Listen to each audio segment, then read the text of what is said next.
在我上船之前，我以为战争是地图上的一条线，一条会移动的边界线，从左边画到右边，或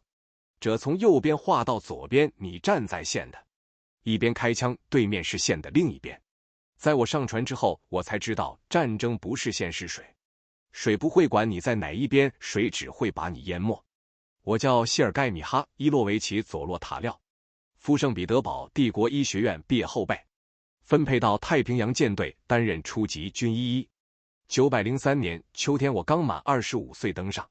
了一艘停泊在旅顺港的军舰。军舰的名字我不打算说出来，因为它已经沉了，沉在旅顺港的内港里，被日本人的重炮击沉的那一天，我站在码头上看着它在燃烧桅杆，倾斜甲板上的速射炮还在自己发射弹药，被火焰引爆，炮弹飞向天空，在爆炸前画出乱七八糟的弧线，像一群被火烧到的鸟从笼子里冲出来。但那是后来的事了。我刚上船的时候，它还是一艘漂亮的船，灰色的涂装在阳光下泛着亚麻色的光泽，水兵们光着脚在甲板上冲洗航线，用海水洗过的木板在太阳下蒸腾出白色的蒸汽。那是1903年秋天，旅顺口的空气里还有苹果花的味道，从岸上的果园飘来，混杂着煤烟和海水的气味。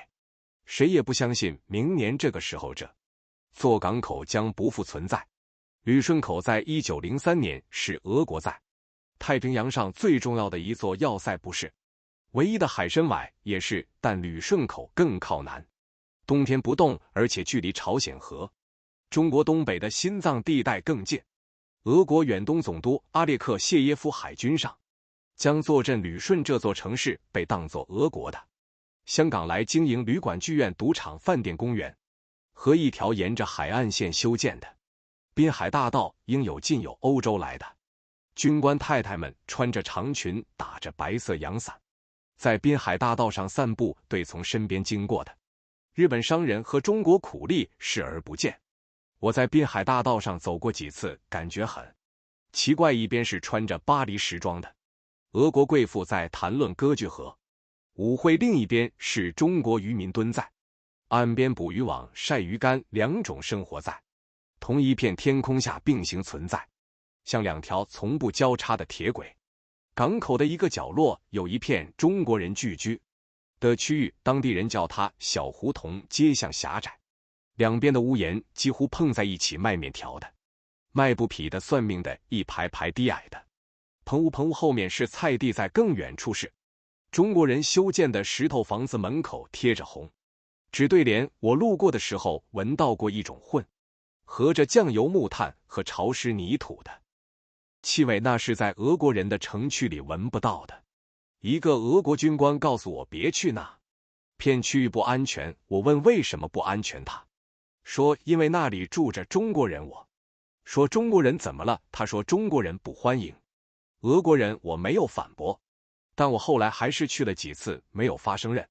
何不安全的事情。一个卖面条的老头收了我的铜板，给了我一大碗面汤，上面飘着几片葱花和两片薄到几乎透明的牛肉，那是我在旅顺口吃过的最接近人吃的食物。其余时间，舰队厨房供应的是罐头、咸牛肉和硬饼干。舰队的日常是值更训练和等待，水兵们把大部分时间花在擦甲板和练习装填炮弹上。我作为军医的主要工作是检查厨房的卫生情况，给少数生了疥疮的水兵开药，以及每周提交一份舰队健康状况报告。我已经忘记提交了多少份报告呢？些报告大概被送到某个办公室里，被阅读、被归档，然后被忘记。和平时期的海军医生不需要技术，只需要点头和签字。那时我还不知道，到了明年春天，一个19岁的水兵被弹片划开腹腔时，我需要在摇晃的手术台上用手把流出来的肠子塞回去。这个技能医学院没有教过。1904年2月8日夜里，旅顺口在燃烧，我在睡梦中被第一声爆炸惊醒。是那种从海底传来的闷响，不像雷声，不像炮声，而像一扇巨大无比的铁门在极深的地下被猛然关上，然后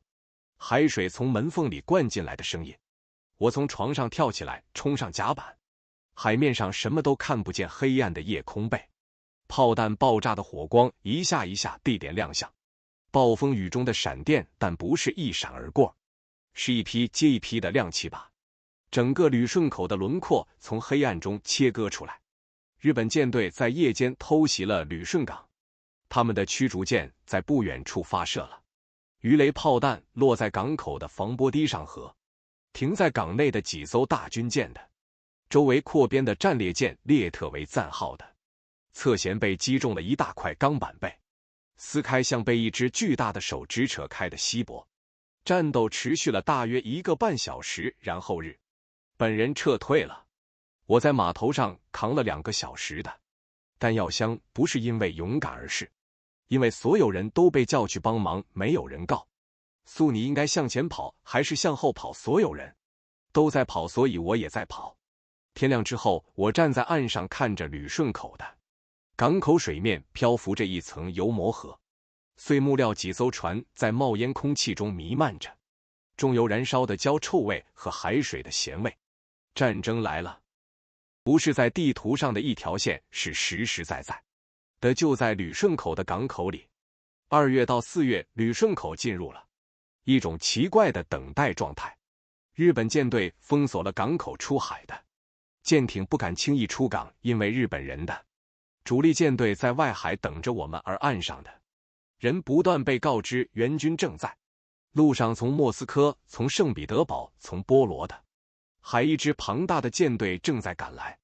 没有人知道那支舰队还在波罗的海，没来得及出发。等他到达对马海峡的时候，已经是1905年5月了，而且大部分会被击沉。但1904年春天，我们并不知道这些，我们只知道每天抬头就能看到日本侦察舰的桅杆出现在海平线上，像一根灰色的针插在天海之间的缝隙里，然后又消失。岸上的人开始挖战壕。旅顺口的陆军指挥官是罗曼康·德拉坚科中将，他命令在港口周围的山丘上构筑防御工事，使用混凝土和沙袋，设置了多层火力网和铁丝网，绕旅顺口修筑了10几座堡垒。我在那些堡垒之间来回跑，开设临时医疗站。康德拉坚科做对了一切他能做的事情，但他不能改变2件事：第一，日本人有大炮；第二，日本人有足够多的人愿意为大炮牺牲生命，而大炮不在乎人的生命。4月中旬，我第一次真正经历了炮击，不是2月8日夜里那种打了就跑的海上偷袭，是日军从陆地上用重型榴弹炮对旅顺口的防御工事进行的持续轰击，炮弹从10几公里外飞来，带着一种我从没听过的声音，不是呼啸，而是像一列火车从远处向你高速驶来，沉闷得越来越大的轰鸣。第一发炮弹落在距离我不到100米的地方，爆炸产生的冲击波把我掀翻在地，我的耳朵里嗡嗡作响，什么都听不见。我趴在地上，用手撑起上半身，看到炮弹落点升起了一团灰色的烟柱，烟柱中夹杂着黑色的泥土碎片和被炸断的树枝。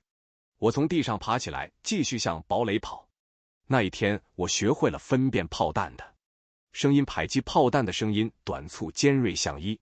鞭子抽在空中；榴弹炮的声音低沉持续，像一面大鼓被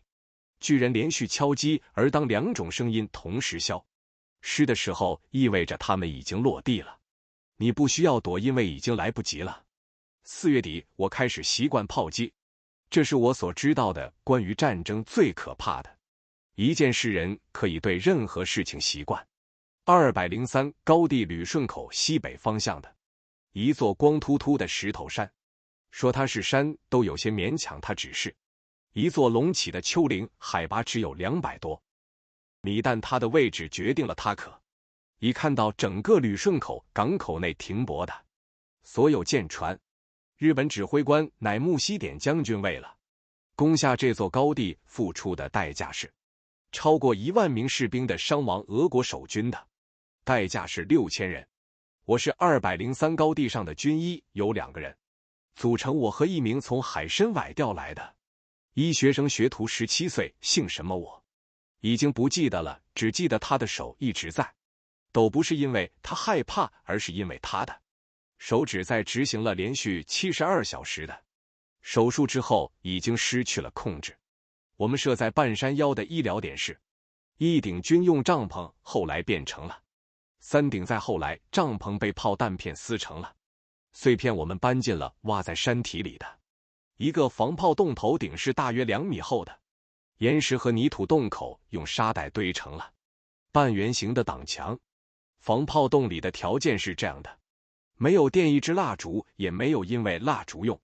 完了照明，全靠从洞口透进来的自然光。到了晚上没有光救，没有手术，不是因为没有医生，是因为看不见洞里的温度，在夏天的时候和外面一样热，在冬天的时候和外面一样冷。我们唯一能控制的是湿度，但控制不了，因为洞里一直在滴水从岩石裂缝中渗出的地下水一滴滴落在我们用弹药相拼成的手术台上。那个17岁的学徒叫伊利亚，也许是我记错了全名，我只记得他短头发，个子不高，说话带着一点莫斯科口音。他在203高地上待了146天，活了146天，然后在第147天的早晨被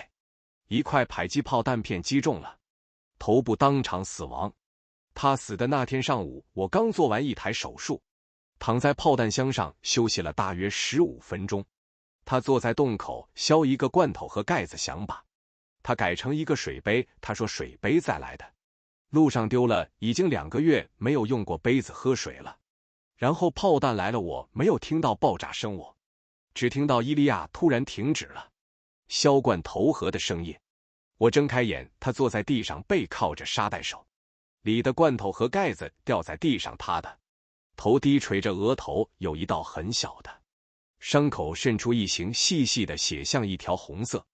的线从额角流下来，停在眉骨的边缘。我走过去扶住他的肩膀，叫他名字，他不回答。他死了，我把他放平在他的脸上，盖了一块纱布，然后继续做下一台手术。外面的炮声没有停，手术台上的伤员在等我，没有时间想任何关于伊利亚的事情，我甚至没有哭。那天晚上我在黑暗的防炮洞里坐了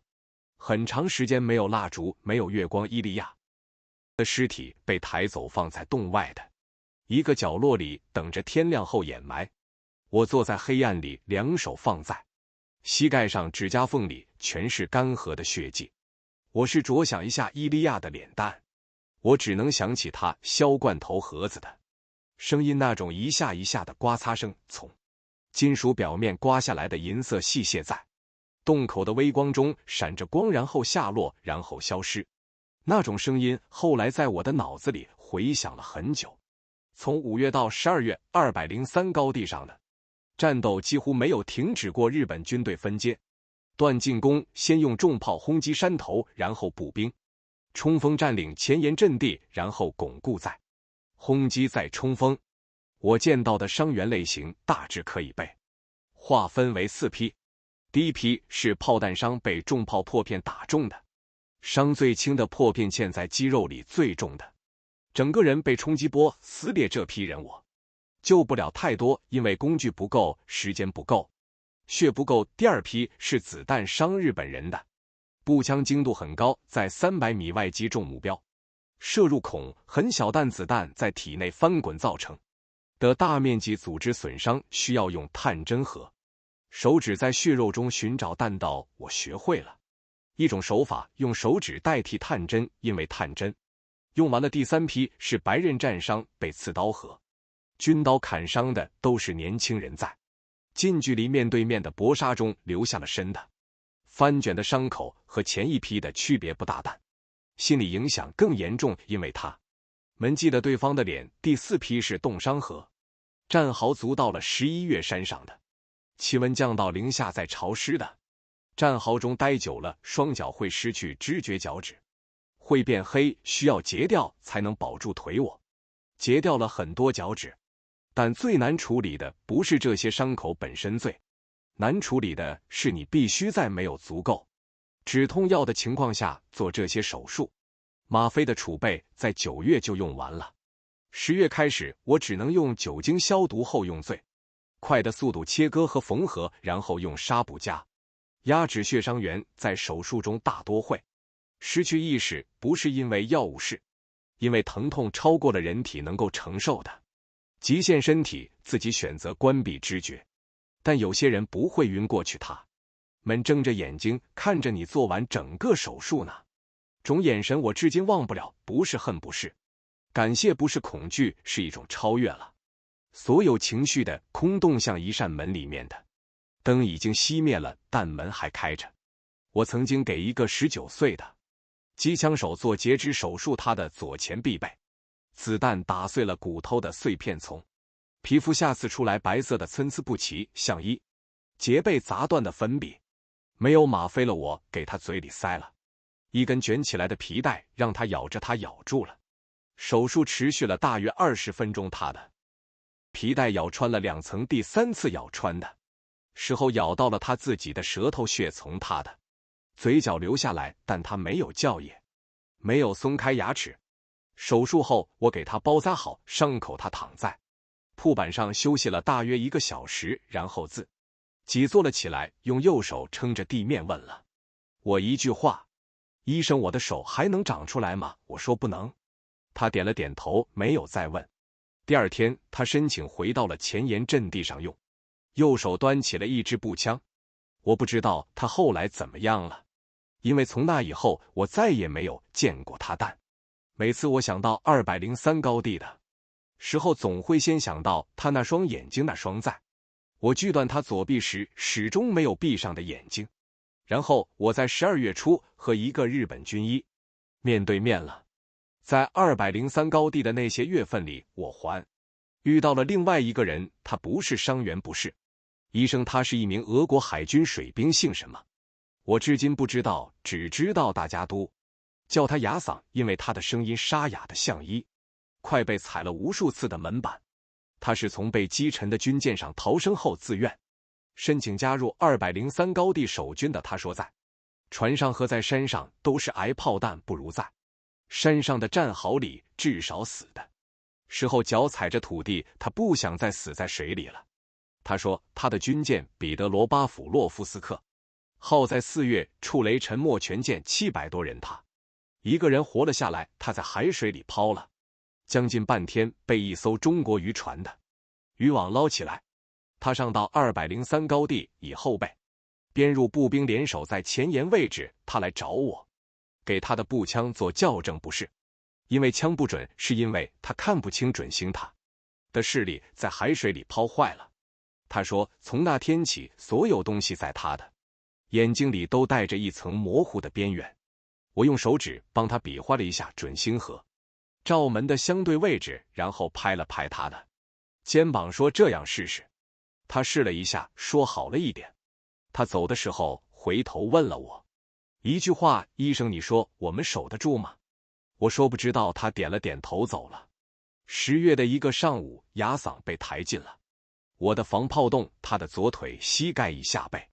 弹片削掉了一大块肉骨头露在外面，白的刺目。我给他做了截肢，没有足够的麻醉药品，我只给他用了最小剂量的吗啡。他在整个手术过程中睁着眼睛看着洞口方向，没有说话，没有叫，没有哭，只发出一种持续的从牙缝中挤出来的嘶嘶声，像一根绷紧的绳子被慢慢拧断。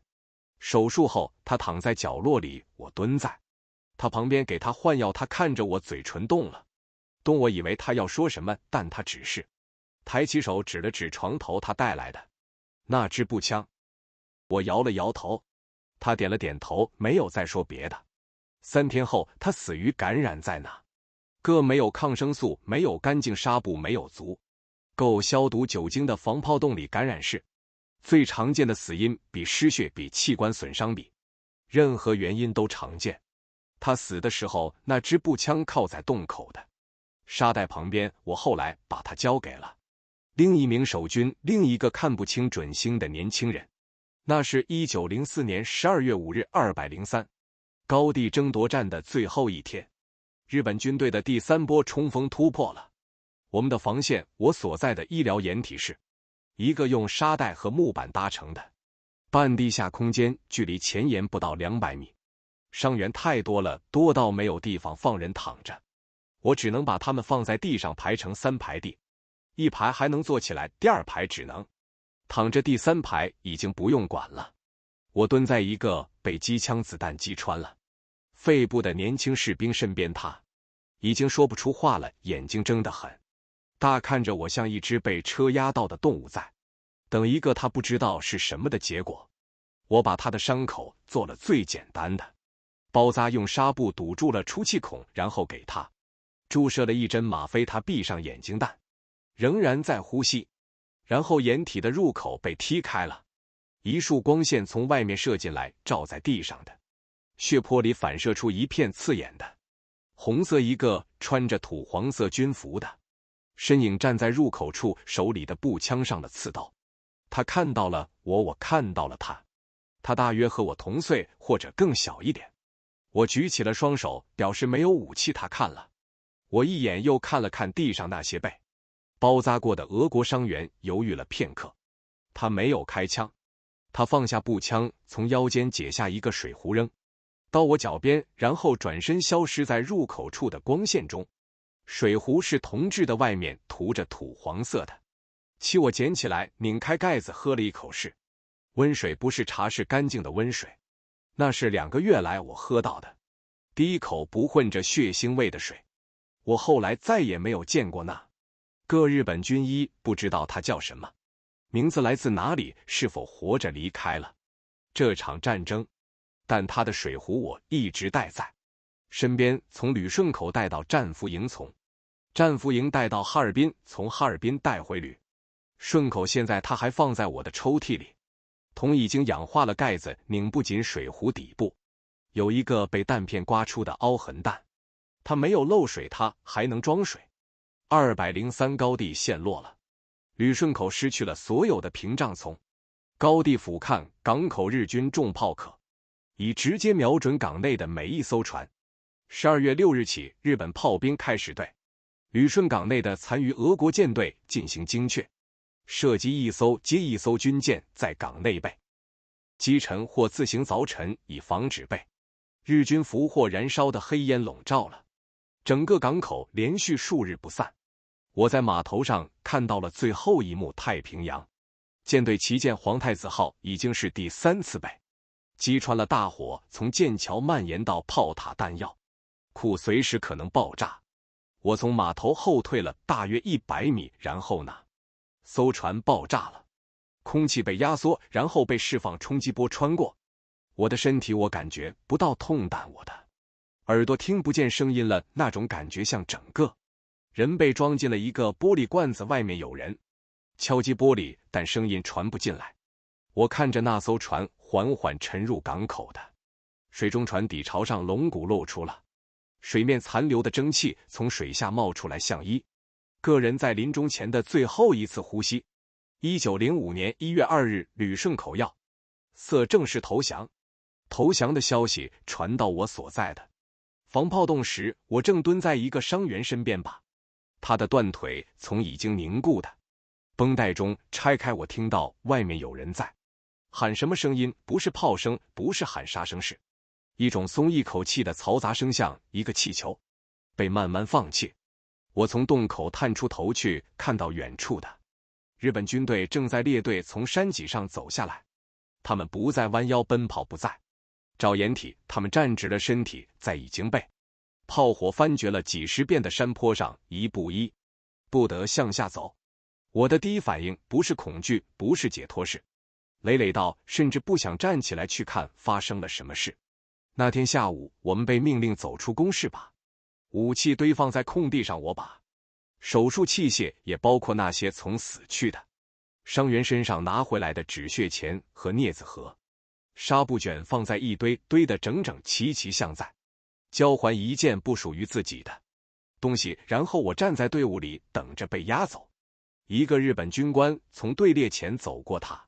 不高，穿着一尘不染的军装，皮靴上的扣子擦得发亮。他在我面前停了一下，看了一眼我白大褂上已经变成深褐色的血迹，然后说了一句什么。他旁边的翻译说：“你是医生吗？”我说是。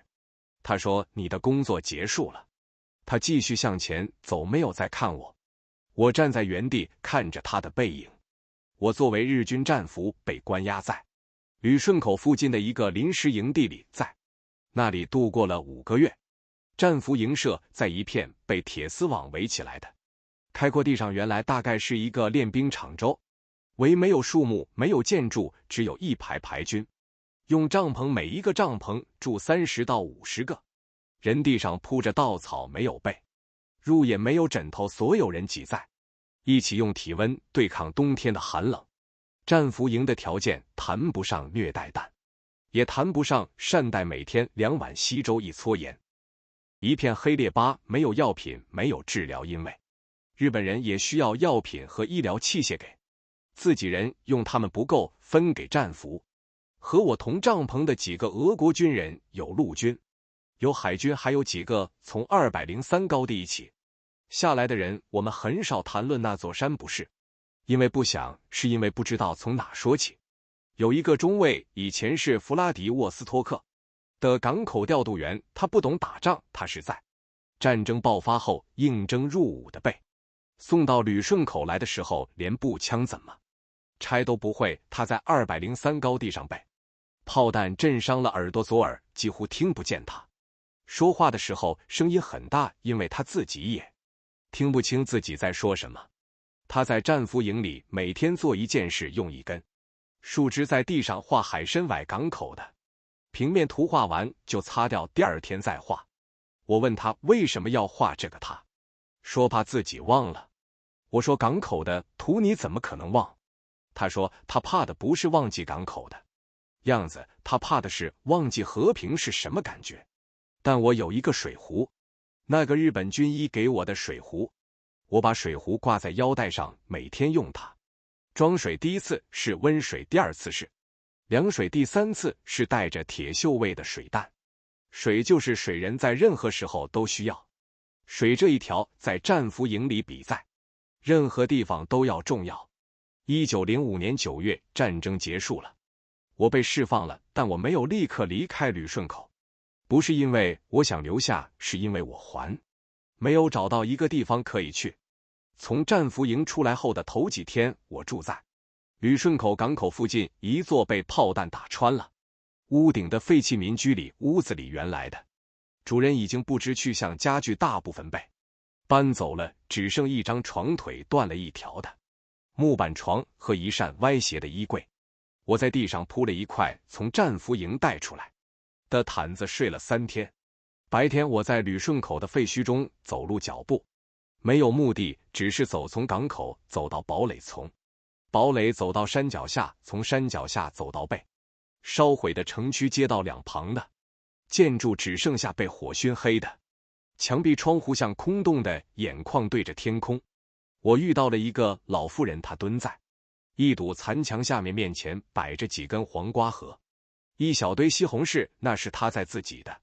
菜地里收的，还没有被炮弹全部炸毁。我用最后几枚铜币买了她1根黄瓜，黄瓜很新鲜，咬下去的时候发出清脆的断裂声，汁水顺着嘴角流下来，那是我在旅顺口吃到的最后一顿新鲜的蔬菜。我站在昔日的滨海大道上，那条曾经被贵妇们的白阳伞覆盖的大道，如今空荡荡的地面被炮弹炸出了无数坑洞，路边的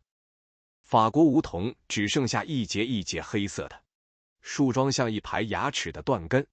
海还是灰色的，和战前一样。但旅顺口已不再是旅顺口。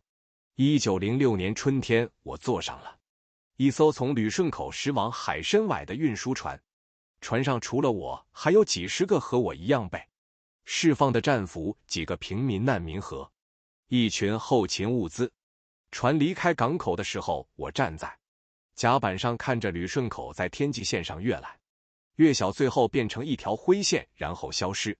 一个和我同舱的退伍士兵问我：“你还会回来吗？”我说：“不会了。”他问为什么？我说：“因为我在那座城市里做了太多我不想记住的事情。”他在等我继续说下去，但我没有说。我说的那些事情不是死了多少人，不是那些残肢断臂，不是那个在我面前闭上眼睛的19岁少年，甚至不是那个日本军医和我交换的水壶，而是我从那座城市走出了一座我一直以为是自己的家，后来发现它从来没有属于过我。海参崴出现在甲板上的人群的视线中，有人喊了一声，我抬头看到了金角湾的轮廓，海鸥在港口上空盘旋，炊烟从屋顶升起，但我没有下船。我在海参崴的港口待了3天，坐在码头边的木箱上，看着这座我从前从未来过的城市。3天后，我买了一张北上的火车票，那条铁路的西段通往贝加尔湖，通往伊尔库茨克，通往以西1000公里，一切我从医学院时代就认识的东西。我上了火车，火车开动了，窗外的西伯利亚在倒退，旅顺口朝海参崴朝，我一直朝后走。我在座位上坐着，望着窗户玻璃上自己模糊的倒影。那个曾经从医学院毕业的年轻人已经不存在了，但他留下了一样东西，一个铜制的水壶，还能装水的水壶。我把它挂在座位旁边的挂钩上，它随着火车的节奏轻轻晃动，里面的水在晃动中发出空洞的回声，像旅顺口的地底下那扇永远关上的铁门在极深的地方回响。我在伊尔库茨克下了火车，不是因为到了目的地，是因为火车不走了。再往西的铁轨被战争破坏了，一路段还在修，需要等5天。我在伊尔库茨克的街头走了一圈，这座城市没有变，街道还是我几年前见过的样子，商店门口的招牌还是那些名字，但我觉得一切都不同了，不是因为城市变了，是因为我变了。我在一家小饭馆里坐下来，要了一碗热汤，一盘面包。老板娘把汤端上来的时候看了我一眼，没有说话。她大概从我脸上看到了某种只有从前线回来的人才会有的东西。她把面包的分量比平时多给了我1倍，放在桌上，然后走开了。我在伊尔库茨克等了5天，5天里我每天沿着安加拉河走一段，从上游走到下游，从黎明走到黄昏河。水在春天长得很高，水流急，带着上游融化的冰块彼此碰撞，发出沉闷的撞击声，像远方战场上的炮声弹，又不像，因为河水不会瞄准任何人。我坐在河岸上，把那个日本水壶灌满了安加拉河的水，然后喝了一口，冷得干净的，没有任何杂质的味道。我把水壶挂在肩上，继续走。我不知道我要去哪里，但我知道旅顺口的那扇铁门已经被关上了，而我还活着，还能走路，还能喝水，这大概就够了。火车继续向西穿过乌拉尔山的时候，我坐在窗边，看到了那些我已经20年没有见过的东西，森林、河流、村庄、教堂的尖顶，那些在我医学院时代之后就被遗忘在脑后的东西，它们从车窗外一一掠过，像一本被人快速翻页的书。在穿过乌拉尔山的分水岭时，我注意到了一件事，来的时候是下坡，从欧洲下到亚洲回去的时候是上坡，从亚洲上到欧洲山脊上的树还是那些树，但看树的人已经不同了。我在车窗玻璃上看到自己的倒影，25岁的人看起来像40岁，头发里有了灰色，指甲缝里嵌着一圈永远洗不干净的黑色痕迹，那不是火药，是血干涸之后渗进甲沟里的血。我把水壶里的水喝完了，然后在某个小站停车的时候，我下了车，去站台的水龙头接水。水龙头是铁质的，拧开的时候发出嘎吱嘎吱的响声，水流出来是凉的，带着铁锈味。我把水壶灌满，拧紧盖子，挂回肩上。火车鸣笛了，我转身跑上车门。火车继续向西，水壶在座位旁边晃动着，里面的水在晃动中发出轻微的有节奏的声音。那不是铁门的响声，那不是炮弹的呼啸，那不是濒死者的呼吸，只是水的声音。我闭上眼睛，水的声音就够了。我在一个叫乌拉尔斯克的小站下车了，不是因为到了目的地，是因为站台上有人在卖烤面包。我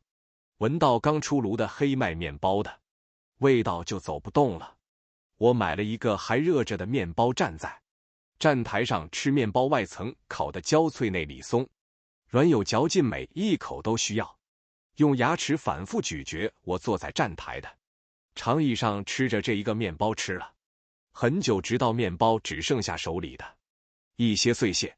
一个穿着旧军服的老人走过来，坐在长椅的另一端。他看了一眼我挂在肩上的铜制水壶，然后说了一句：“从战场回来的。”我说是的，他点了点头，没有再问。他坐了一会儿，站起来走了。我和那个老人之间唯一的交流就是那4个字，但那是战后我第一次在陌生人面前承认自己曾经属于某场战争。火车来了，我上了车，火车继续向西。我最终在莫斯科下了车，但莫斯科对我来说已经不再是一个目的地，它只是一个我需要经过的地方。我用剩下的军饷买了一张去基辅的车票，那里有我的一个叔叔，他在基辅郊外开了一家小诊所。我决定去他的诊所帮忙，不是为了救人，是因为我需要找一个安静的地方，把手洗干净，然后试着重新开始。在基辅的那家诊所里，我重新学会了正常的吃饭，正常的睡觉，正常的和人说话。但有些事情不会再回来了，比如那个削罐头和盖子的声音，比如那个在战火中看不清准星的水兵，比如那只靠在沙袋上的步枪。我不再试图忘记他们。我把那个日本水壶挂在诊所的药架旁边，每次用它接水的时候，水的温度都会通过铜壁传到我的手心，温的、冷的、干净的，像旅顺口的地底下那扇铁门已经关上了，但门外的水还在流。在基辅的那家诊所里，我接待的第一个病人是一个中年男人，他的右手被工厂的机器切伤了，食指和中指的指腹需要清创和缝合。我戴上手套清理伤口的手很稳，比我在203高地上稳。得多剪刀和镊子在手指之间没有一丝多余的动作。病人说：“医生，你的手法很轻。”我说：“谢谢。”我没有告诉他我是在哪里练会的这双手。那家诊所的药架旁边现在挂着一个铜制水壶，它挂在那里已经很久了，铜的表面氧化成了暗棕色，盖子的螺纹有些滑丝，但水壶没有漏水。偶尔有病人注意到，他问这是什么，我说一个朋友送的，我没有撒谎。